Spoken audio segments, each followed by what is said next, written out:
Okay.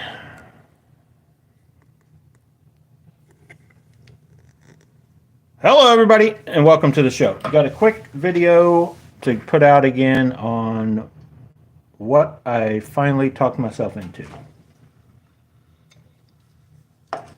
So, no better time than now before I actually get the reel in to ask you guys on your opinions on this video is not for Shimano guys. Brew Tank and some of you, the reel test. This is for the die-hard Daiwa aficionados. Got a couple questions. For those of you that have seen, maybe not even handled, but looked at or handled and fished since the beginning of the Steez reels, on where you think are they going the right direction, or do some of you still, the diehards, don't even like T-wing system, still have some of the old original Steez or stuff like that? So for me, I still think, until I get the new one, because I did order the 2024 Steez. It's on the way. I think Brew Tank's trying to buy or trade me out of one of these because I have 3 of the limiteds. 2 of the shallow spool, the 8.5 to 1 were the shallow spools, and then the 7 to 1 was the regular, the first limited. Then they came out the shallow spool version. So, and I'm real anxious because I've seen a couple guys online comparing the new Steez. They're kind of holding it up to the Zillion or the older Steez, but they're not really tearing into it to see, like, is it actually built more on this, or this just changed up some. The new one definitely has a 32 millimeter spool. All these others are interchangeable spools, so would be 34 millimeters. Even the old original TDZs and the Zillions. And then if you guys remember, I was talking about one of the original reels that first looked like this shape was actually TDX with air metal. And then they changed to the TDZ. Then they came out the aluminum version for the States, basically, which was the Zillion.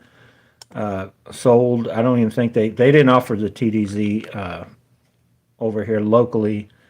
Then they came out with because I also think a lot of you guys talk about how Daiwa's done different stuff to their spools and changed the stuff around. But honestly, I still think, I'm not 100% sure, when they were doing all that stuff to theirs, a lot of that was because of the guy that eventually went on and founded Megabass, I believe. I think he started out working for Daiwa,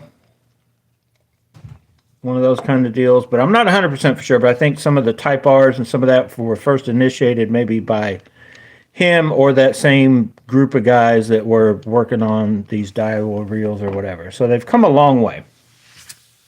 So I definitely, this right here, any Zillion TDZ I've ever tried, like, I honestly think this is a better everything other than the paint finish.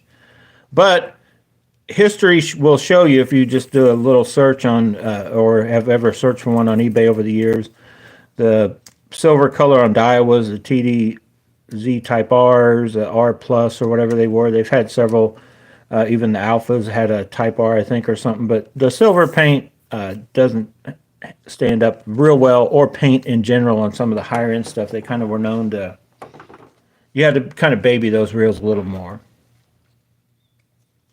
They even at one point, if you guys remember right, there for several years they had were supposedly little bumper things to help keep from scuffing up the reel much, but the bad thing is those bumpers were colored or something, and they usually wore the paint, and so it looked just as bad either way. It was kind of like a weird deal.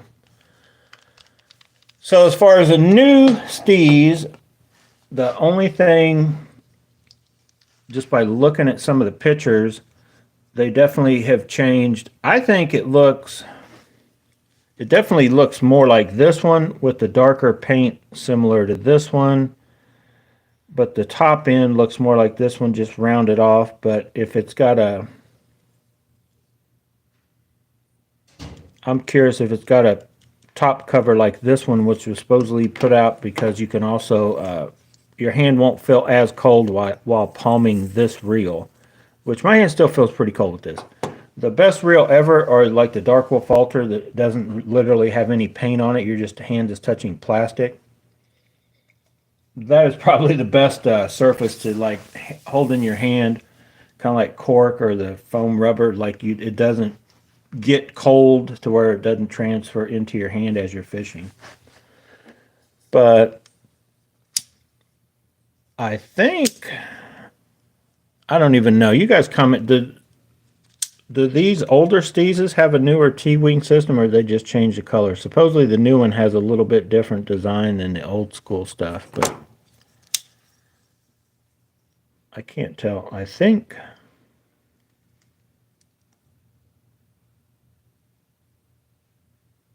that may be a, almost looks like that is a touch smaller. And my calipers are still somewhere, who knows where. Gone forever. But I do have the new reel on its way. I ordered from Digitaka.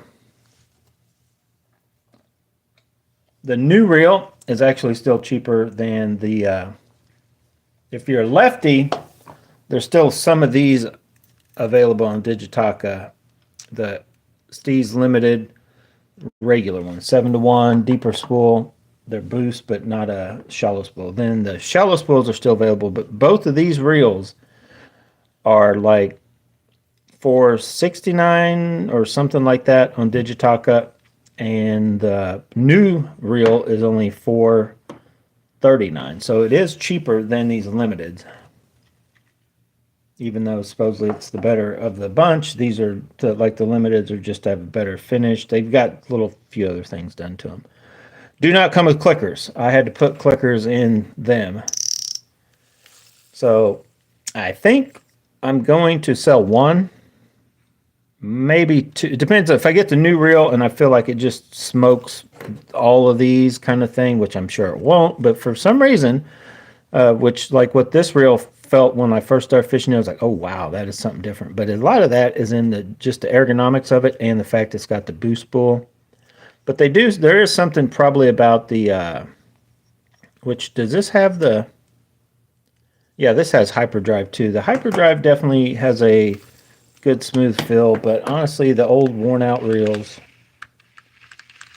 are, as far as free go, and you hear it like making a clacking this way.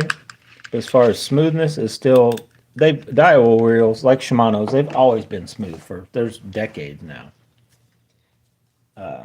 If you don't overfish them like in 40-pound braid and try to winch on them kind of thing, even the aluminum gears over the years for me have been pretty good. There's definitely been some down, the older Daiwa aluminum gears, the Shimano, when they went to that super fine gear, guys were stripping those out, but they've kind of fixed that kind of stuff, right? This reel just feels very good. Still fished pretty hard, pretty heavy. I don't know. One of these, I don't think it's this one. But I don't know. Like if you told me these reels were roughly the same price, I'd probably believe you if I didn't know anything about them. This reel doesn't feel that much more amazing or anything than this reel. It looks kind of cooler designed. I like the paint, the fact that the paint hasn't worn off yet. But the performance out there casting and lightweight, bombing half-ounce, 3/4-ounce baits, frogs, and then finesse throwing light stuff there. You're not going to see one outshine the other for sure. They're like right there. So I can't see that the new reel probably going to be the same thing, going to feel the same. I've heard a couple people say, oh, it does something. It feels better overall, but I don't know. So I'll wait and get it and see. I do have another handle coming, but let's stick to the Steez thing, then we'll talk about handles. So you guys comment. If you guys don't know the Steez lineage, there was like a Gen 1 and 2 Steez that were just a regular reel.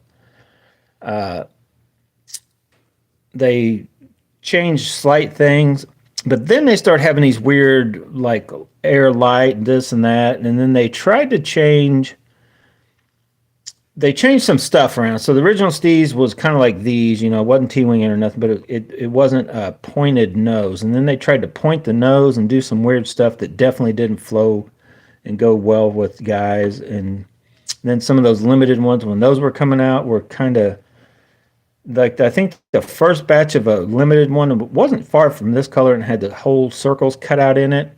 Went over pretty well, but then I think they came out like batched it out in the funky paint. And then there was one with the red that had the little bastard die knobs that were like, for a while you could get a small fortune for a pair of those knobs, and then now I think you can even go track those down. They started making them separately, kind of thing, kind of like the Megabass knobs. You can get the knobs that say Megabass where they're cork, they're black cork, say Megabass, but they're almost like transparent in spots where you can kind of see the cork under the rubber. And those are available for like $39, $44 on AliExpress right now. But there's been several,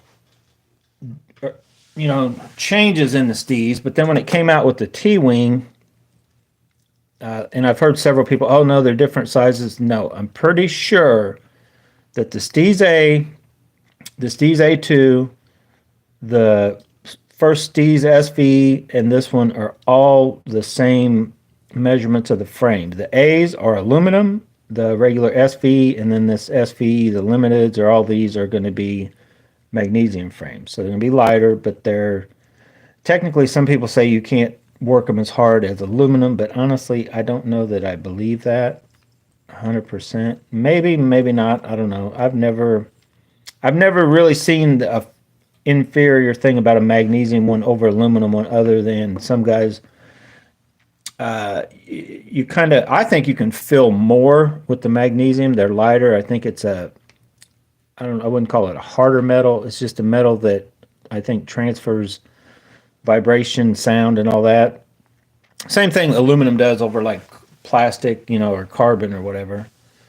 But there's not really been much of a change in the Steez once they came. There's literally not a lot of changes from the first and second gen Steez, and they went through a lot of different changes, but they were built off the same platform. And there for a while, you could actually get Megabass did make some custom Steez, like based off the Steez frame. I don't think they ever did on any of the T-Wings. You guys could comment if I don't remember any. So this new one, and they changed, and they never have. They've always had. There's been a couple crazy variations of which Daiwa always does. They'll change up. Like I've got that Steez HLC.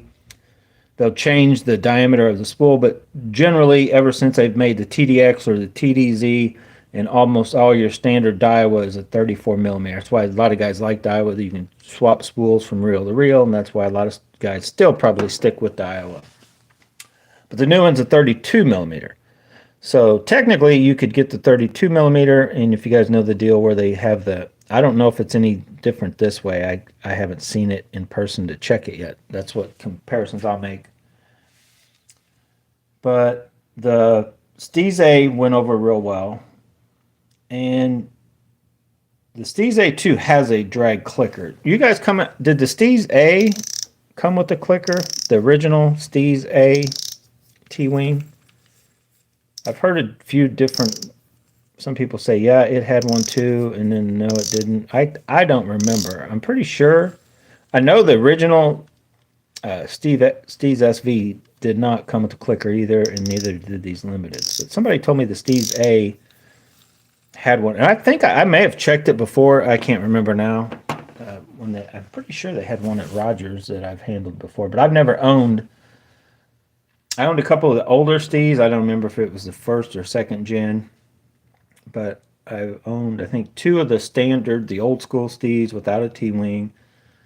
Then I had never bought this style until I think it was one of the limiteds. And then I since then have this HLC and, well, three of the limiteds. But if the Steez A that's all over on eBay, you could get them cheaper than $200, I may buy one. But by the time you were to spend the $200 on one with some scuffs on it, and then you're gonna, if it doesn't have a drag clicker, you put a drag clicker for, what are they, 20 or 30 or whatever they are. But then you put a boost spool that you, even if you track down this one from AliExpress for $35. You're pushing like the time of doing it, and it's probably going to have a few scuffs because any of them that look immaculate are like crazy. They want as much, might as well get a Steez A. But like even by getting one with a few scuffs, fairly cheap for 200, 220, by the time you add the drag clicker and a $35 boost spool, you're still not far from 300. And for like, I think on Digitaka, 330, maybe 340, you can get the brand new Steez A. So it would just make sense to, like, why hassle with that? So that's why I haven't pulled the trigger on that. But then I've also tracked down on AliExpress. I have a couple of these handles in 88 millimeter coming. I got another set of these knobs. I'm going to try these knobs on the shorter handle just to see how I like them. It may be way too much gaudiness going on for a 88 millimeter handle, but and I've also got a couple other a little bit smaller black knobs coming on. They actually are coming on another handle assembly, but it was cheap. It was only like under $10 for the knobs and handle assembly, which is a funky just black aluminum that looks kind of like crap. Yeah, he's commenting saying that the Steez A2 has a drag clicker. Yeah, I know it does. I've seen the videos, and I haven't held one. Or no, wait a minute. I can't remember if I checked one of those out at Rogers or not. But yeah, I know the Steez A2 does. I've seen enough videos on it, and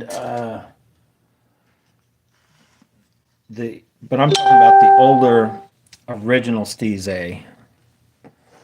Even if it does have a drag clicker, and you could just spend the $35 and get a boost spool to slap in it like that one. I like it if you run braid. If I could find a pretty clean one for $200, I guess I could kind of just save about $100, but you're not going to get the hyperdrive and all that kind of stuff either. So I would have thought at some point, Steez reels though kind of do hold some of their value. But there's guys like we take advantage of the yen difference in dollar to yen. But then you also have guys that are going out in Japan, they're fishing the reels, and then they're listing them on eBay for like $450, and they're scratched up on like these. I've seen several of any pretty much newer reel. It's already like beat to. I don't even know how they have them so beat up already, but then they're still wanting like $400, and it's like, dude, you're going to charge me $400, which that'll translate into your on and I know that's all you probably gave for it originally. So I guess if you're a seller, on eBay, and I'm sure there's probably guys buying stuff and just selling it like that, just to not understanding. A lot of people don't understand if you go to the Japanese sites and it's in whatever yen, 720 or 40, and then the exchange rate's way different, but once it's listed as that price on eBay, that's what you're going to pay. So it's basically you're paying what the new price would have been on some of that stuff anyway that's already used. And the fact that, some of them used reels in Japan that are beat to heck and older, and they're wanting, $250, that translates to, pretty much you could go get on Digitaka, you could buy one of those for like $225. So in other words, I probably won't be buying any more old reels. I don't see it in the near future. They'd have to come way down in price on eBay before I were to partake in any used reels. Some rods, probably not rods either. So as I'm getting stuff ready for the season, I'm kind of getting my BFS stuff kind of set up. I got my regular stuff, and then I've kind of, if you guys remember right, some of the last trips we were out, I've kind of in a regular, I have like kind of like categories, I guess. I like to fish my regular stuff, but then the Swimbait stuff is out of that, and then there's your kind of like BFS stuff. But I do like at times throwing with a little stouter, I guess I'd say rod, but just like throw some of them bigger swim baits we'd had. And I guess I should bring those into the talk real quick anyway.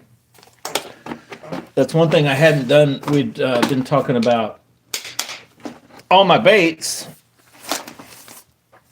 and I said I had them still, but I don't think I really showed you. We hadn't gone through. This is going to be a quick, like what I recommend from AliExpress. If you guys remember right, any of these that are kind of that realistic looking ones, the bass shaped bluegill thing, the bluegill one, the bass one. These are all kind of cool, like gimmicky. I mean, they do work. I've caught fish on some of them. But like out of the ones that I really like, I showed you that one box. I have all the iSlide, like a whole little small box of them separate, and then these are the separate swim baits. But these are kind of like those K9 knockoffs. These are like one of my favorite things because you can rig them different ways. So probably my favorite bait. I'm trying to find the one because I got the video out where my biggest bass on swim baits I basically caught on this guy.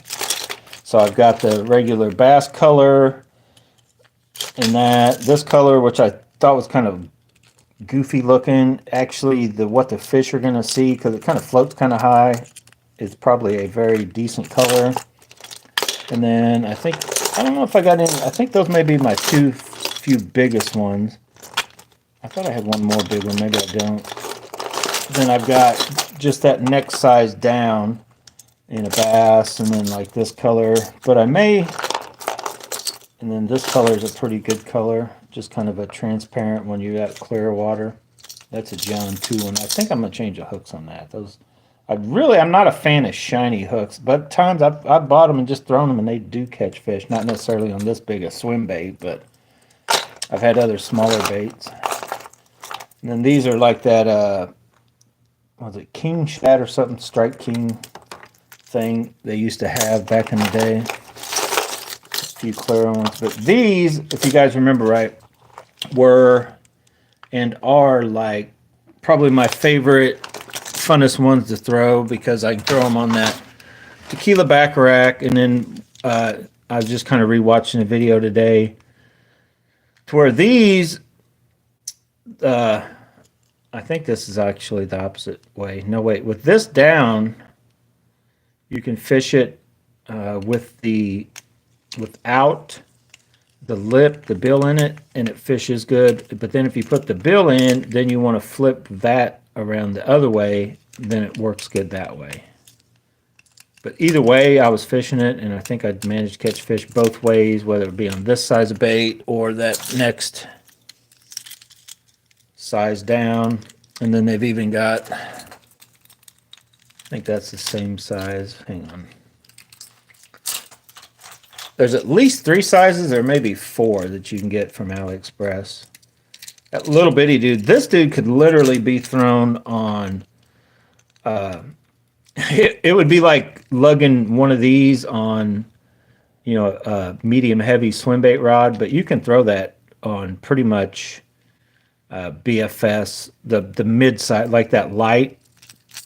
Like a medium light rod, it's going to feel like you're heaving a big swim bait kind of thing, and you wouldn't want to rear back and snap your rod kind of thing, like give it a whip. But you could throw that little dude. It is not that heavy. It looks kind of, out here it may look a little like, but it's kind of like a miniature version of a big swim bait that if you wanted to get the feel of, casting something might stand a chance of getting the biggest fish in a smaller area and then be able to, catch it, like the Kind Teton 6'6", the Feeling, or any of those kind of mid-sized.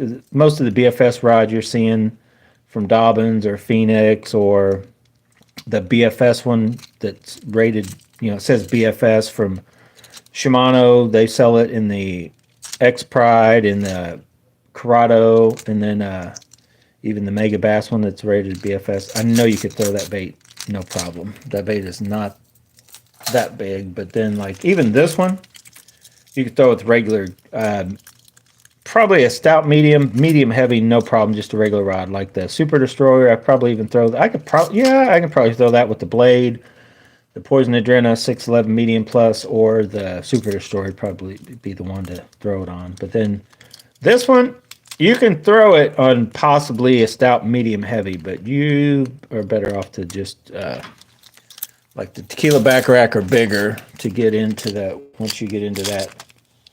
And for some reason, these are the same size, but this one just looks bigger. The color makes it look like it's bigger, but they're the same size. But it's kind of this thing, you got to get out and start throwing these before you get, like if you just come up and you've only been used to conventional regular baits, you know, like a half ounce, a 3/4 ounce, or jig, even though you fish the ounce and a half jigs. And then once you are holding something like this, you're like, oh my God, it's so big and bulky. But really, that's not once you get up into a bigger rod. Like some of you guys already use 7.2, 7.4, 7.6, whatever, or the big pitching and flipping kind of sticks. But you could actually throw these on those that once you get into that heavy action stuff. It'd be a little tough. You wouldn't want to, you may not get max distance kind of stuff, but I throw them on a tequila back rack. I don't plan on going any bigger on baits, and I don't plan on going any bigger on rods. And it's not like, oh, I'm going to try this every day I'm out fishing. I mean, if I get bored, I may, but that kind of thing. The only other one, this bait looks so good, but I want to say I tried it, and I just wasn't impressed, but it just looks like a crappie. These are all like I think the most any of these baits were 12 or 13 bucks. None of these were like, I want to say you could get a pair for $24. You can go get two, maybe not this color, but I think that this one originally came in you can get like two for $24.99 or something, but $12.50, 13 bucks when you find them separately. And I think the littlest ones come in you can find them as cheap as 12 bucks for like a 3-pack.